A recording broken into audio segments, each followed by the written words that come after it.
15 October 99లో పుట్టిన ఓ చిన్న మనసు. బాల్యం అంటే ఆటలే తెలిసిన అర్ధ జ్ఞానపు నవ్వుల మనిషి.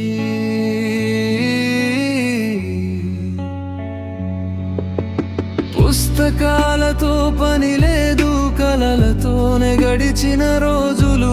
చదువు కన్నా అల్లరే ఇష్టం, ప్రపంచం అంటే స్నేహమే అనుకున్న వయసు.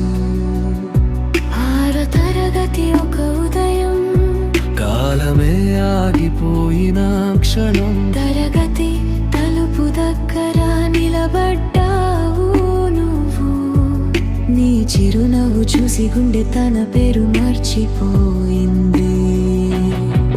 అమ్మ తర్వాత ఇంత అందమైన రూపం ఉంటుందని ఆ రోజు వరకు అతను ఎప్పుడూ నమ్మలేదు.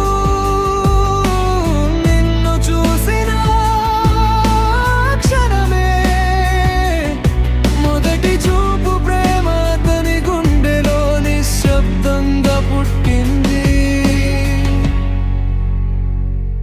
నీ దృష్టి పడాలని చేసిన అల్లరి, పిల్లితనంతో వేసిన వెర్రి జోకులు, నవ్వించడమే లక్ష్యంగా చేసిన చిన్న పిచ్చి పనులు. నీ ఒక్క చిరునవ్వు కోసం మారిన రోజులు. ఒక రోజు కూడా మిస్ కాకుండా పాఠశాలకు వెళ్ళాడు. చదవడానికి కాదు, నిన్ను చూడడానికి. నీ నవ్వే అతని హాజరు, నీ చూపే అతని పాఠం. నీ కళ్ళలో సంతోషం ఉంటే పండుగ చేసుకున్నాడు. నీ కళ్ళలో కన్నీరు ఉంటే అతని హృదయం ముక్కలైంది. ఎవరైనా నిన్ను బాధ పెడితే అతని నిశ్శబ్దం కూడా కోపంగా మారేది. 6వ తరగతి నుంచి 10వ తరగతి వరకు అతని ప్రతిరోజు నీ పేనో మొదలైంది. ఫేర్వెల్ రోజు అందరూ పాఠశాలని విడిచి వెళ్తున్నామని ఏడ్చారు. కానీ అతను మాత్రం ఇంకెప్పుడు నిన్ను చూడలేనేమోనని కన్నీరు పెట్టుకున్నాడు. మరుసటి రోజు నుంచి నీ ఇంటి వీధులే అతని ప్రపంచమయ్యాయి. ఒక్కసారి కనిపిస్తావేమో అని ప్రతిరోజు తిరిగాడు, కానీ నువ్వు కనిపించలేదు.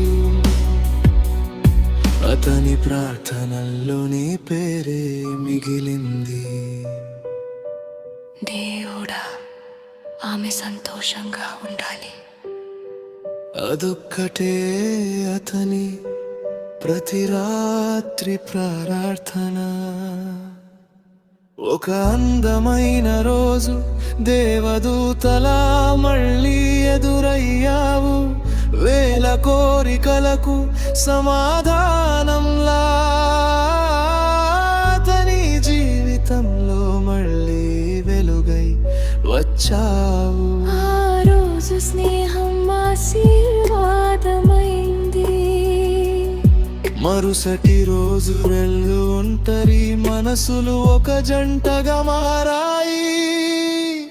ప్రపంచం చూసిన ప్రేమ కాదు, అది ప్రార్థనల్లో పుట్టిన ప్రేమ. వాళ్ళు ఒకరినొకరు ప్రేమించారు, ఇంతకు ముందెన్నడూ లేనంతగా. ఒకరి బాధను మరొకరు మోసారు, ఒకరి కలలను మరొకరు నమ్మారు, ఒకరి మాటను మరొకరు గౌరవించారు. దేవుణ్ణి సాక్షిగా చేసుకొని ఒకరి హృదయంలో మరొకరు నివసించారు. నువ్వు అతని జీవితంలోకి వచ్చాక అల్లరి చేసే అబ్బాయి నిజమైన మనిషిగా మారు. అతని ఆలోచనలకు దారి చూపావు, అతని హృదయానికి అర్థం నేర్పావు. అతని ధైర్యాన్ని ఒక మంచి అన్నయ్య కోసం ప్రార్థించారు. కానీ దేవుడు మాత్రం ఒక అమ్మాయిని కాదు, ఒక దేవతను పంపించారు.